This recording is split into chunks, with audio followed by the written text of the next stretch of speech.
Welcome to Food for Thought. My name is Colleen Patrick-Goudreau from Compassionate Cooks. I founded Compassionate Cooks to empower people to make informed food choices and to debunk myths about vegetarianism and animal rights. You can learn more about who we are and what we do by visiting our website, compassionatecooks.com. Once people learn about the treatment of egg-laying hens, their next question is usually, well, what about free-range eggs? I'll just buy free-range eggs since the hens aren't harmed or confined. It's a reasonable leap to make. Nobody wants to contribute to the suffering of another, and I think our intentions are really good when we seek out foods labeled free-range or cage-free or cruelty-free. The problem is that though these phrases evoke images of happy animals who actually have control over their own lives and their own bodies, they don't necessarily reflect reality. And if we truly want to be informed and conscious consumers, we owe it to the animals to learn about this reality, to learn the truth, and we owe it to ourselves too, so we can be sure that our own values aren't being compromised whenever we make any purchasing decision. So in response to the question, what about free-range eggs? Here are my thoughts. Contrary to what most people believe, the term free range, especially in the case of birds, doesn't really tell you anything about the animal's quality of life, nor does it even ensure that the animal actually goes outdoors. Most people don't know that. So you see, free-range chicken eggs have no legal definition in the United States. Free-range egg producers have no common standard on what the term means. There's no regulation regarding how the word is interpreted or used. For instance, many egg farmers sell their eggs as free-range merely because their cages are 2 or 3 inches above the average size, or because there's a window in the shed.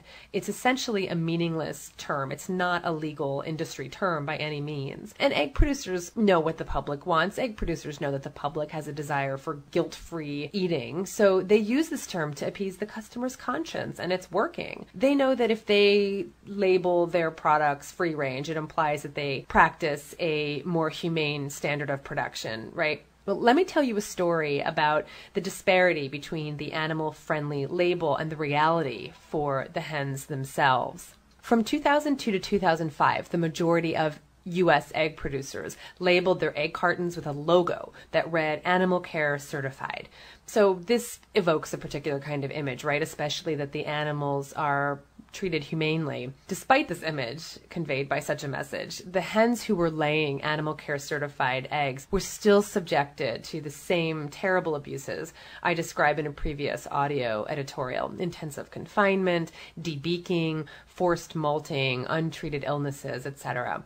So in 2003, Compassion Over Killing, which is a small grassroots animal protection organization based in Washington, D.C., they filed legal petitions with federal agencies as well as with the Better Business Bureau, alleging that these producers were engaged in misleading advertising based on investigations they had conducted inside so-called Animal Care Certified egg farms. You can view the results of these investigations, by the way, on their website, which is www.cok.net.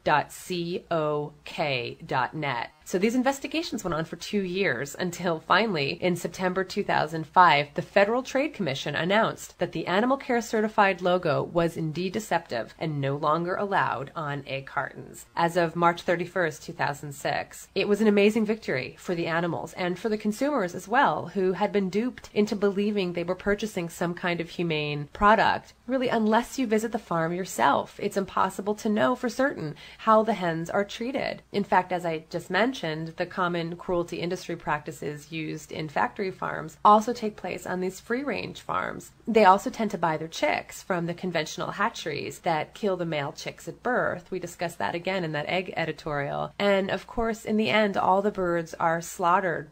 And the slaughter process is anything but humane. And remember, poultry, that's all birds. That's egg-laying hens, chickens raised for meat, turkeys, geese, ducks, and rabbits. Rabbits are considered poultry under the USDA. None of these animals are covered under the Humane Slaughter Act. However unenforced that act is, these animals aren't even covered under that. No matter where she comes from or how she was raised, every hen is killed for meat when her egg production wanes. Most people don't realize that. Usually it's after 1 or 2 years of being in these cages, and in a natural environment, a hen could live up to 15 years.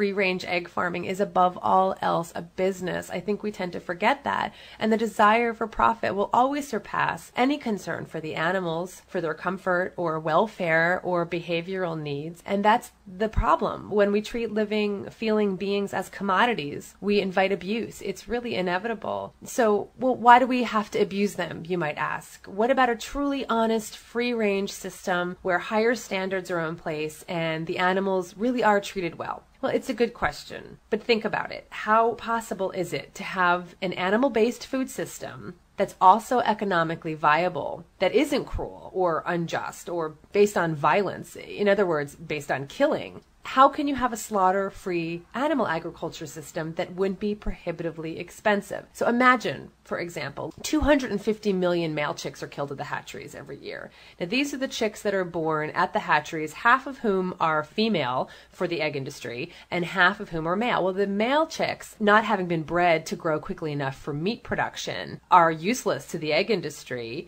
so they're killed at birth. Literally, those precious little yellow fuzzy chicks that everybody goes gaga over, when they're a day old, they're killed. They're either suffocated or they're thrown into what are called macerators, and they're ground up alive. 250 million every year. Now, in this cruelty-free, slaughter-free system that so many of us imagine, they would be allowed to live out their lives, right? Well, who's going to take care of them? They need water, they'll need food, they'll need land, they'll need shelter, they'll need health care. Who is going to support them throughout their lives? We're talking about, again, 10 or 15 years. And what about the hens themselves? They're killed when their egg production declines. There are 290 million hens being confined in battery cages as I speak, and they're killed at about 18 to 24 months. So let's say about half of that number are killed every year, half of the 290 million. So let's say 140 million hens who are spent hens after their egg production declines. They would be allowed to live out their lives. Well, in this idyllic no-slaughter system that people tend to imagine when they think of free-range, this free-range system would be the answer.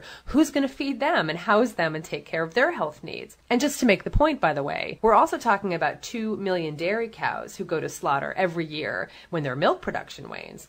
Who's going to care for them? Cows can live up to 25 years. The other problem with this idealized vision of a free-range, animal-based food system is that that's the very system that got us here in the first place. That's been the foundation. Many people imagine or remember the days when small farmers raised animals themselves and they killed them themselves and they worked the land and they knew their stock, right? This really romanticized vision of the American farm, red barn and all, chickens dust bathing and cattle grazing. But the problem is that that's the very system upon which we built the industrialized system we see today. Do you see what I mean? And as long as our foundation is animals are here for us, they're here for us to eat, they're here for us to manipulate, to exploit, to confine, to kill. There's no end to what we can do to them. And we're pushing that envelope every day. Just read about some of the things happening in laboratories to farm animals and other animals. So we have this system that assumes a dominance over other species, and by virtue of having this setup,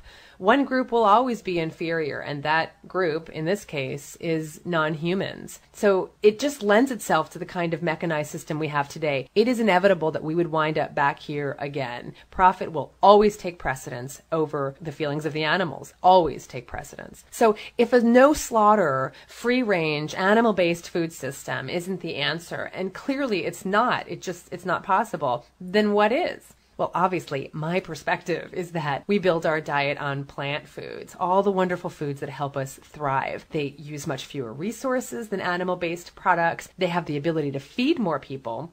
And they truly reflect the values of a species, the human species, who perceives itself pretty highly. We think of ourselves as kind. We think of ourselves as humane and compassionate. We see ourselves as the moral, sophisticated, intelligent species. And I really think we are not reflecting those values and that perception of ourselves in our behavior and in our treatment of other animals and our treatment of each other. We say we want to be better than we were a generation ago or 2 generations ago. That's the point of being human, right? That we learn from our mistakes and we make better choices when we know better.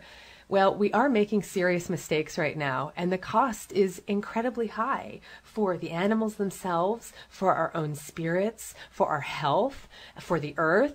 My hope for all of us is that we make choices that truly reflect what we say we care about. When we live in alignment with our values, the results are incredible, believe me. But in order to do that, we really have to know what's going on first. And I really appreciate you listening today. So visit CompassionateCooks.com if you want more information, more resources for recipes. And thanks again for listening.